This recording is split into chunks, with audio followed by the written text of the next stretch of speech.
Joining us this hour, one story this week almost made it into our segment, The Best New Thing in the World Today, but it got cut at the last minute because something better came along. It got cut in favor of a story about an Arkansas high school marching band turning up at the house of one of their players' grandmothers because grandmother was too ill to go to the game. I still love that story. You go, Rogers Heritage High School. But what Rogers Heritage High School of Arkansas pushed out of the Best New Thing in the World segment that day, what got cut in favor of the marching band segment, was something that the website Mediaite headlined as "When Horrible People Fight." When the president of Iran spoke at the United Nations last week, the main news that he made, of course, was that everybody walked out on him again, like they pretty much always do now whenever he speaks in public. Quoting from the Guardian newspaper reporting on the walkout, U.S. diplomats were the first to leave when Ahmadinejad referred to the mysterious September 11th incident as a pretext to attack Afghanistan and Iraq. The mysterious September 11th incident, huh? Goodbye, Mahmoud. See you later. The U.S. first, then essentially all the Western countries get up and walk out of the UN while he is talking. The when horrible people fight part of all this is that the other folks who got very mad at the president of Iran for being a 9/11 truther, for him suggesting that the U.S. government faked 9/11, for him suggesting that Al-Qaeda didn't do 9/11, the other folks who got mad at him about that were Al-Qaeda.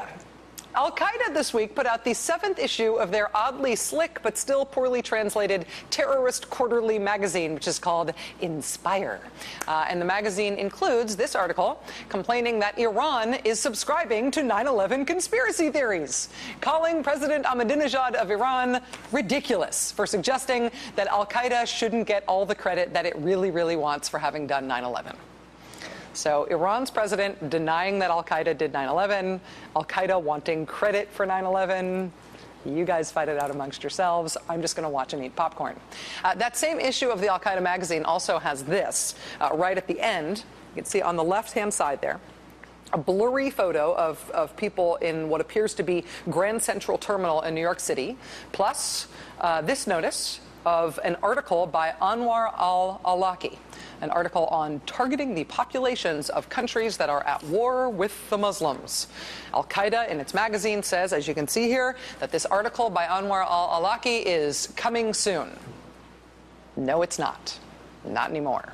Today, the United States government announced that Anwar al-Awlaki was killed in Yemen. It is understood to have been by a CIA drone strike. Killed alongside Anwar al-Awlaki was another star from this most recent issue of the Al-Qaeda magazine, the author of its main essay article, a little essay on how great Al-Qaeda is at propaganda and how bad the U.S. is. The author of this essay, as you can see here, is Samir Khan. Samir Khan and Anwar al-Awlaki, again, both reportedly killed today by a U.S. strike in Yemen, both known for their role in Al-Qaeda propaganda and, importantly, both Americans, not just American-born, as they're being described so often today, but Americans, American citizens.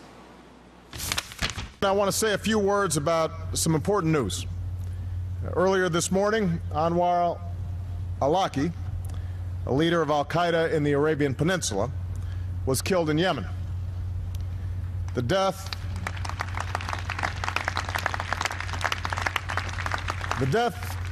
of al-Awlaki is a major blow to Al-Qaeda's most active operational affiliate. Al-Awlaki was the leader of external operations for Al-Qaeda in the Arabian Peninsula. In that role, he took the lead in planning and directing efforts to murder innocent Americans. Just days after the Obama administration announced the death of Osama bin Laden in May of this year, a reported drone strike in Yemen reportedly very nearly killed Anwar al-Awlaki. But today they actually got him. A joint effort between the CIA and Joint Special Operations Command, just as killing Osama bin Laden was. During the 2008 presidential campaign, Republicans turned their typical anti-Democrat soft on crime, soft on terrorism attack against candidate Barack Obama. They frequently used surrogates like Rudy Giuliani, New York City's mayor on 9/11, to accuse candidate Barack Obama of not having either the experience or the desire to fight al-Qaeda. What I do suggest is that he doesn't have the experience to handle terrorism. I call it a pre-September 11 mentality that he wants to return to. The question is whether this is a man who has what it takes to protect America from Osama bin Laden, al-Qaeda, and other grave threats in the world. And he has given you no reason to answer in the affirmative. And the Democrats want to go back to a pre-September 11 a view of terrorism, what I call being on defense. This is not a realistic approach. Rudy, time has proven that being on offense is better than being on defense. Since Barack Obama was sworn into office in January 2009, here's how that whole defense idea has turned out. In August 2009, U.S. forces killed the top leader of the Pakistani Taliban, a man they'd been hunting down for years.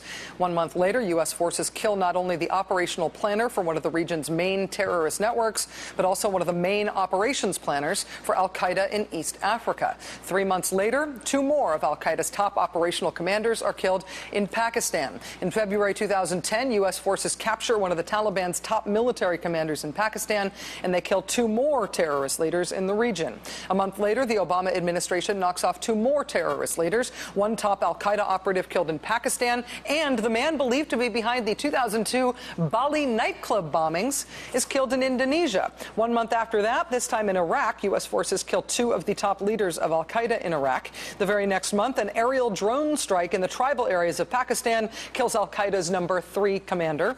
A month later, also in Pakistan, U.S. forces kill an al-Qaeda commander believed to be the head of the group's external operations. Then, of course, the big one. In May of this year, U.S. Special Forces raid a house in Abbottabad, Pakistan, killing the head of al-Qaeda and its founder, Osama bin Laden. 1 month later, U.S. forces put it into overdrive. A Predator drone strike kills one of al-Qaeda's most experienced operational commanders in Pakistan. 3 senior operatives of al-Qaeda in the Arabian Peninsula are killed in Yemen, and one of the senior leaders of al-Qaeda in East Africa is killed in Somalia. 2 months later, a CIA drone strike kills al-Qaeda's number 2 in the mountains of Pakistan. Then earlier this month, al-Qaeda's chief of operations in Pakistan is killed right around the anniversary, the 10-year anniversary of 9/11. And now today, the man who is now being described by the U.S. government as the chief of external operations for al-Qaeda's affiliate in Yemen, the inspirational voice of al-Qaeda in the Arab Peninsula, Anwar al-Awlaki, is killed by a drone strike in Yemen. The question is whether this is a man who has what it takes to protect America from Osama bin Laden, al-Qaeda, and other grave threats in the world. And he has given you no reason to answer in the affirmative. The Democrats want to go back to a pre-September 11 a view of terrorism, what I call being on defense. This is not a realistic approach. Rudy, time has proven that being on offense is better than being on defense. Anwar al-Awlaki may not have been a household name in America the way Osama bin Laden was, but it was not for a lack of trying. The number of plots he's believed to have been involved in was said to have inspired, has been linked to by U.S. officials. That is a very, very long list. The Nigerian national who attempted to blow up an airliner over Detroit on Christmas Day 2009, the young man who hid explosives in his underwear, he later told federal investigators that he received direct instructions from Anwar al-Awlaki during a trip to Yemen the month before the attack. Al-Awlaki is believed to have been in contact with the Army psychiatrist who was arrested after the mass shooting at Fort Hood, Texas, a mass shooting that killed 13 people back in 2009. Intelligence officials reportedly intercepted more than a dozen communications between that Army major and al-Awlaki in the months before the shooting. Officials believe Army Major Nidal Hassan attended some of Awlaki's sermons at a mosque in Virginia. The failed New York City Times Square bomber Faisal Shehzad reportedly told agents who questioned him after that bombing that Awlaki was the one who inspired his actions. The 6 men arrested for plotting to attack Fort Dix in New Jersey in 2007. They were allegedly found to have been in possession of one of Awlaki's sermons. They were also reportedly recorded discussing the importance of Awlaki's call for jihad against America. In October 2010, al-Awlaki allegedly supervised a plot to blow up 2 U.S. cargo planes by detonating explosives that were supposed to be hidden inside ink cartridges. That same year, a British Airlines worker who al-Awlaki is believed to have been in contact with was arrested and convicted of trying to get a bomb on board a plane at London's Heathrow Airport. A Seattle man who was arrested in June of this year in a plot to attack a military processing center in Washington state with machine guns and grenades. Federal agents say he, too, was a devotee of al-Awlaki. A Baltimore man arrested in December and charged with plotting to set off what he thought was a van full of explosives at a U.S. military recruiting center. He's also alleged to have been a follower of al-Awlaki. You may have noticed a lot of allegedlys and reportedlys and believed to have beens in that very long list. Sounds bad to have him associated with all of these things. But in terms of whether or not Anwar al-Awlaki was directly responsible for any of those plots, there are a lot of allegations. But none of those allegations was ever made in court. Many prosecutors did charge al-Awlaki in absentia in Yemen back in November with inciting violence by allegedly sending internet messages to a 19-year-old in Yemen. Al-Awlaki allegedly urged him to kill foreigners. Aside from that, though, being tried in absentia in Yemen, Al-Awlaki was never charged with anything in this country. U.S. officials never attempted to open up an indictment against him. The way they justified this killing is that they had put him on an assassination list that the president signed off on. And that was the due process. And again, Yemen's official news agency says that the U.S. drone strike that killed Anwar al-Awlaki today also killed Samir Khan, which means the United States killed not just one American citizen today, it killed two. There are two big consequences of that for us when we think about America and al-Qaeda. One of them is homegrown terrorism, right? The idea that people who are Americans, people who've not only lived here, but who have all the benefits of American citizenship and all that affords them in terms of access to potential targets in this country, are part of al-Qaeda. It is not a foreign threat. It is a transnational threat, and we are included in that transnational threat. That is consequence one. Consequence two is whether or not having U.S. citizenship should protect you from the kinds of extraordinary tactics that the United States government has used to fight al-Qaeda.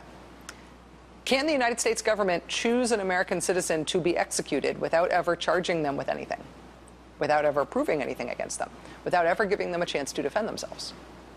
In April 2010, Anwar al-Awlaki was the first American citizen added to the CIA's kill or capture list of most wanted terrorists.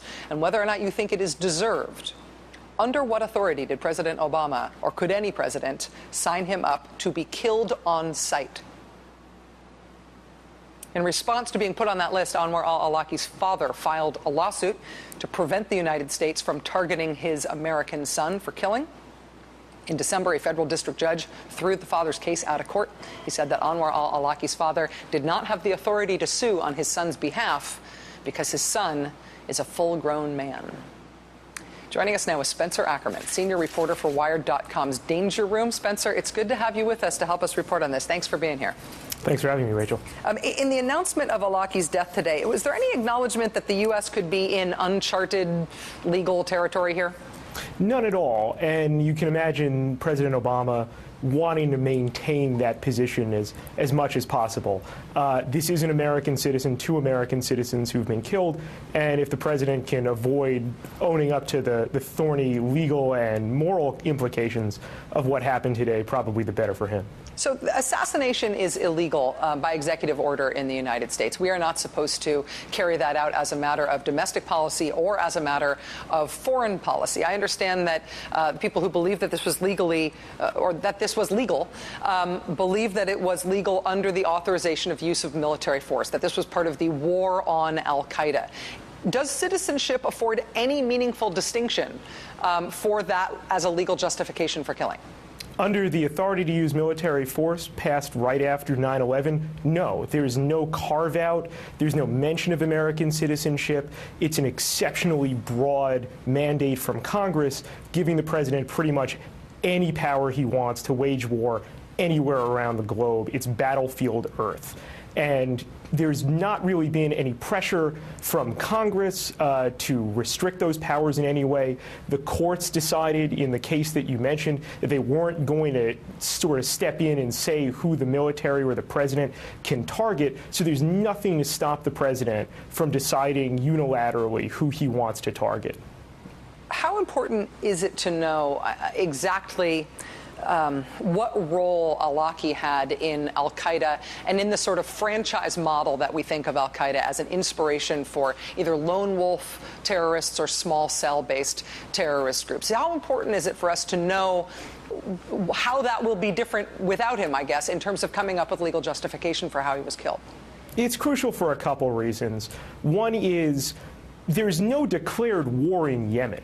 Right? We're not at war in Yemen. There's never been any declaration there. So in order under international law for this to have been a legal action in Yemen, there must be some standard of imminence, according to most legal authorities in this sense. So if al-Awlaki isn't part of some operational plot that's moving forward, it's an open legal question whether killing him was legal. And then furthermore, this is an American citizen we're talking about, both him and Samir Khan. They're clearly guilty of incitement. You can see on any of al-Awlaki's disgusting, poisonous videos how they're trying to get Americans to kill their fellow Americans. On the other hand, there's absolutely no evidence ever been offered that either man was part of an operational cell of al-Qaeda or part of an unfolding plot. It's just pure assertions. And to kill an American without any recourse to due process of law, absent that basic evidence, is crossing a Rubicon in the war on terrorism. In terms of that Rubicon and whether there are others, if the U.S. government can justify this action overseas, what about here in the U.S.? I mean, we know the FBI is also tracking people with possible ties to al-Qaeda and other forms of extremism. How close is this to the government claiming the right to kill first and ask questions later of U.S. citizens in the United States? Right. I don't understand what the differentiating criterion could be. Why in Sana'a and not Schenectady? Why in Yemen and not Yuma? If the important factor is that an American citizen can be targeted for destruction, why not just fly a drone over the next, plot that, like we heard this week, that guy from Massachusetts was apparently trying to pull off? Why even bother arresting an American citizen at all? And then you're down an exceptionally tricky, murky, and ugly constitutional path. Spencer Ackerman, senior reporter for Danger Room, and somebody who's been doing, I think, very clarifying and well-informed work about this today. Spencer, thanks very much for helping us figure it out.